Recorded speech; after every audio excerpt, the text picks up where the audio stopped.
Hello everyone, my name is Uthris, and welcome back to some vintage story. I just cooked up some scrambled eggs here, since we just finished capturing our first little chickens. I wanted to test the food value. It looks like every egg, so it's 2 eggs, and then you can just have that by itself in the first 2 slots, or you can have some vegetables in addition to it. So it looks like 1 egg is 200 food, which is a pretty good value for us. And so what I want to try and do at the start, I know I said I was going to do this maybe between episodes, I need to get that cockerel. Let's hunt him down.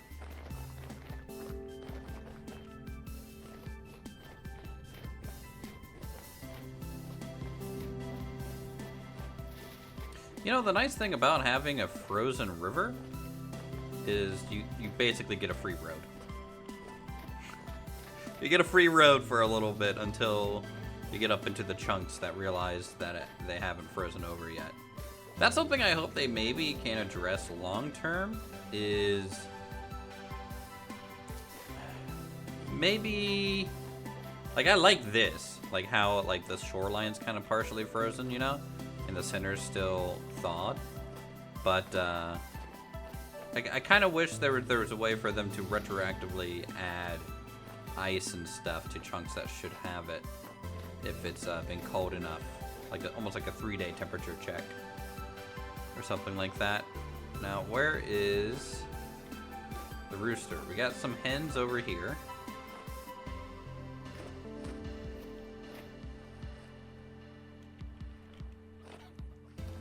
So that's not changed. Go over this way and see if we can find the rooster. We left him on this shoreline. Oh. Okay, I think that was them.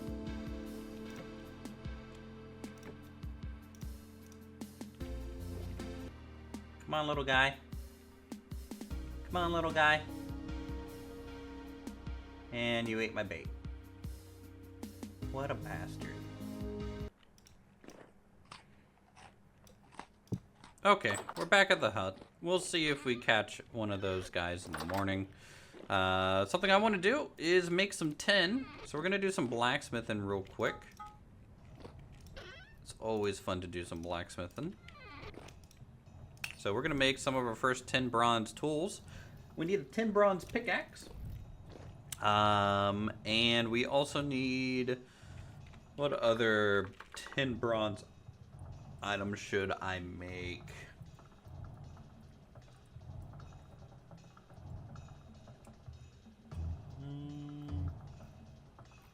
The hammer might pay dividends just in terms of durability. But I might make just 2 10 bronze pickaxes. Because we're going to have to do a lot of mining. I'm going to have to go back down to the tin, bismuth, and cassiterite kind of area to kind of keep mining down there so that we can hopefully move on to like bismuth bronze. We can maybe do another anvil pour when we have enough tin so that we can start working iron potentially. In which case we'll have to start identifying an iron deposit, because the sooner we get out of Bronze Age, the best, you know. In a multiplayer server last season, we had something to kind of limit progression rates. Kind of depending on how many days you survive, you kind of unlock more technology via some points you can spend. Don't have that in this. So I can actually go just enough into Bronze Age to then just go straight into Iron. So let's just get a couple pickaxes here.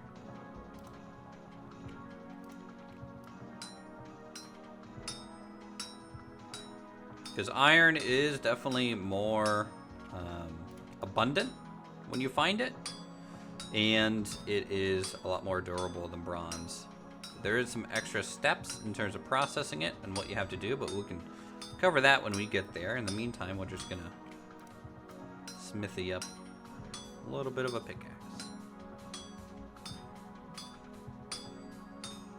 And we'll have to think about having a long-term, larger workshop so that we can start doing some mechanical power, because that is going to become necessary when we get into that iron kind of age. Steel is something that I generally don't bother upgrading to, but if we end up surviving and playing on this save long enough, I might finally bother to do that. And that has a whole other process required too.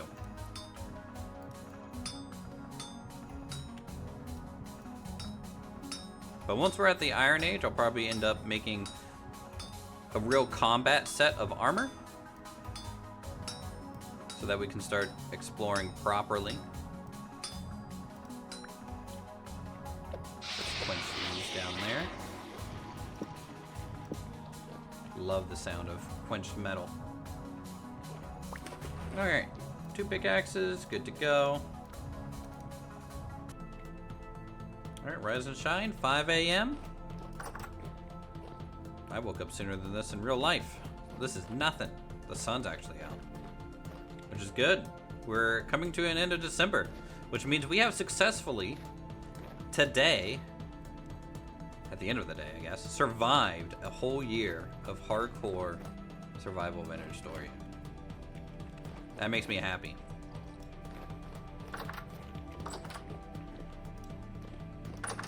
I think we've done pretty good. It's not the quickest progression that I've ever done, for sure. But you know what? That's okay.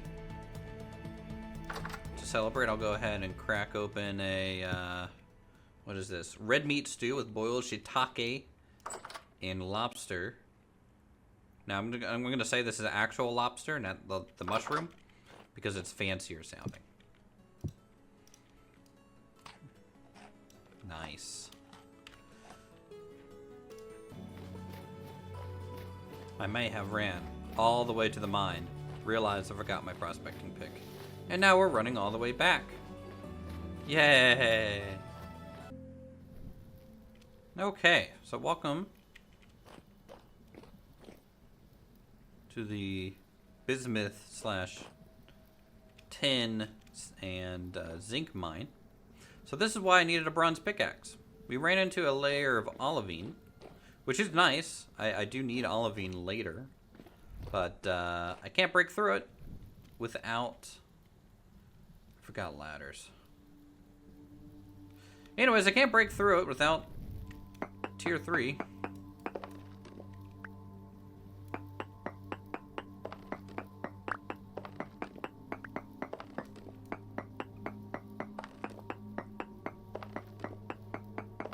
Alright, I guess we're do it the old-fashioned way.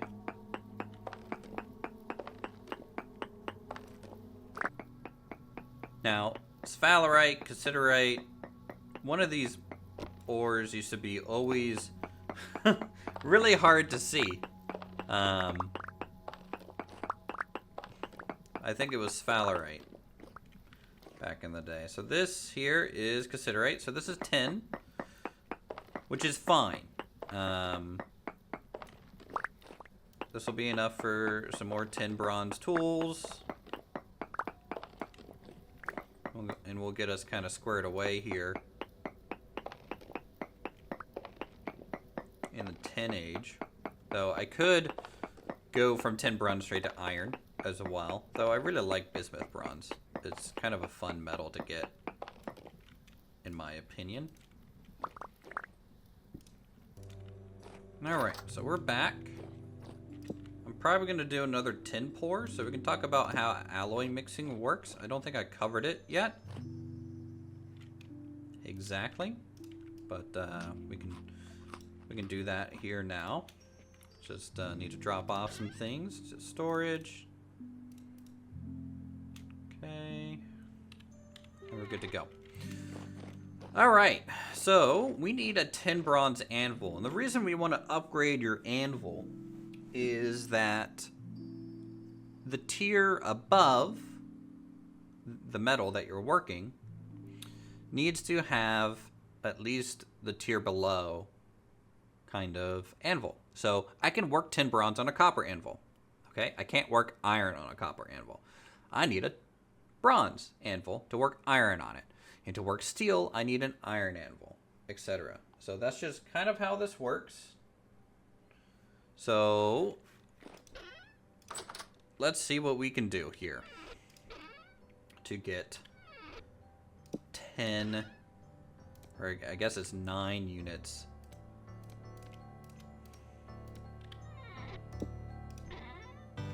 of bronze.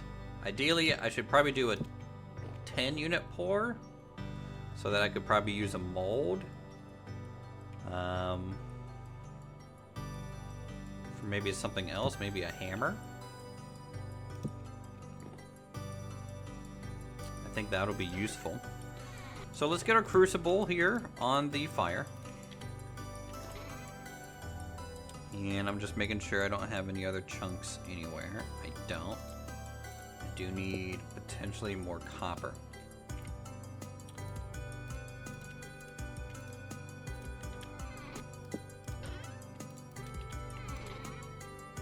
Okay, so the way this works is, of course, every nugget is 5 units, right?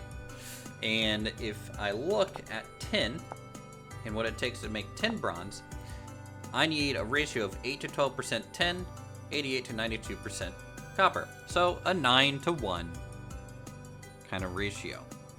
Oh, or an 18 to 2, because you need 20 units, 20 pieces. So 2 times 10, right? If we just have 20 nuggets, cassiterite in a crucible, and then enough copper to make up the difference, we should be able to make 10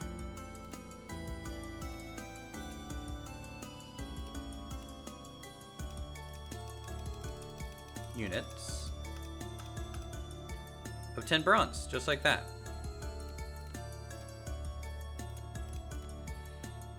Boom.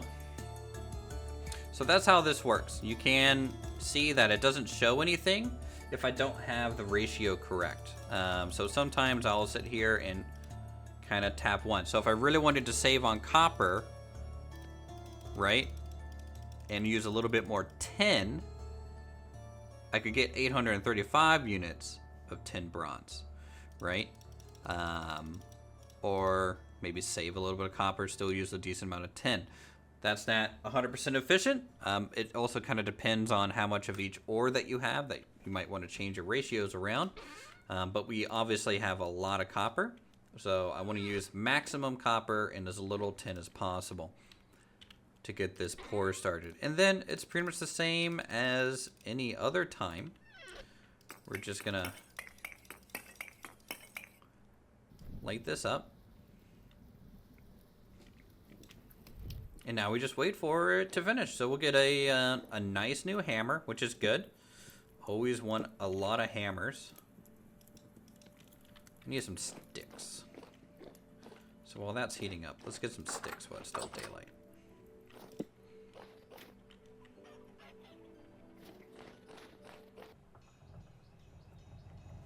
Then we'll sleep and see if we can capture a male chicken again.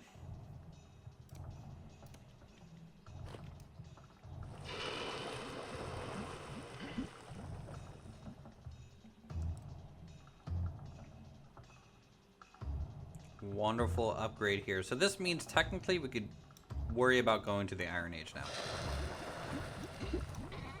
We have the things required to do so.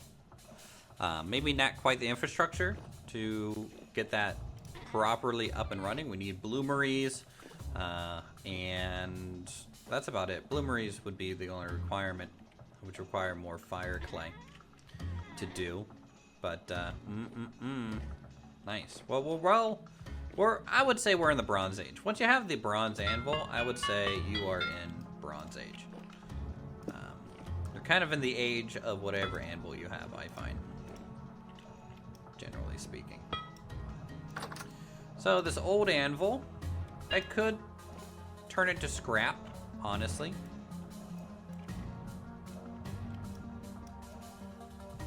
But I'm just gonna stick it outside the workshop. It's a cool little detail piece sometimes to keep around.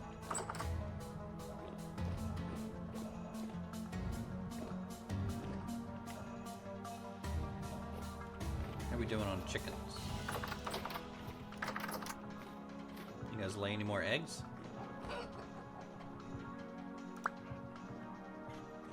Okay, I'll take 2 eggs.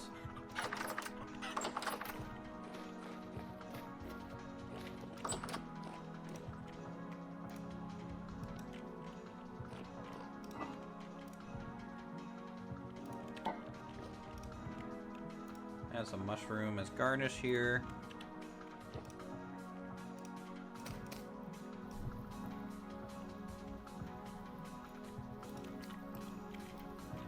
The ASMR that is crockpot cooking.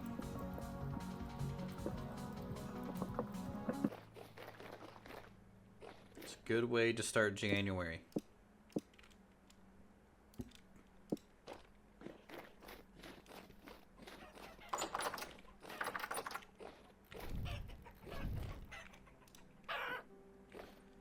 All right. So first thing I'm gonna do is put that down. We have to go get our backpack. But I'm gonna cast the Gen 1 spell on all those chickens so that when we do potentially breed them. Is this one of mine? How'd you get out? Is it from the rope? Or did you just climb over because of the snow? You might have just climbed over. That sucks. We'll have to rope him back over. Anyways, yeah, so now we're really set up to be successful in this second year. We got 10 bronze. We got our potential to go into the Iron Age is basically there. We just need to locate the iron now. And then we got 2 types of animals breeding potentially. And we have a little bit of magic at our disposal. So all of this adds up to be a very successful first little year in our Vintage Stories save. Not the fastest I've ever progressed through the game, but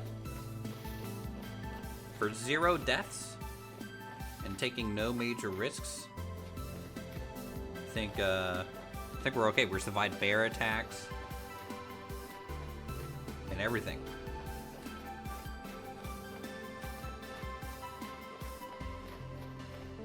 So let us get our little boar back into its pen.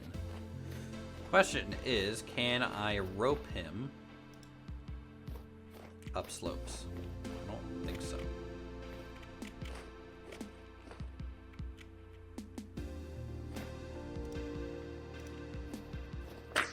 Ooh. Come on. Come on. Hop. Hop. Hop, hop.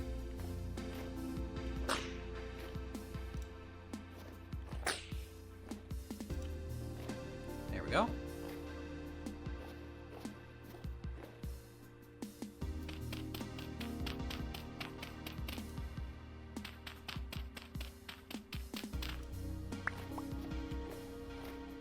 Can hear you, crazy guy.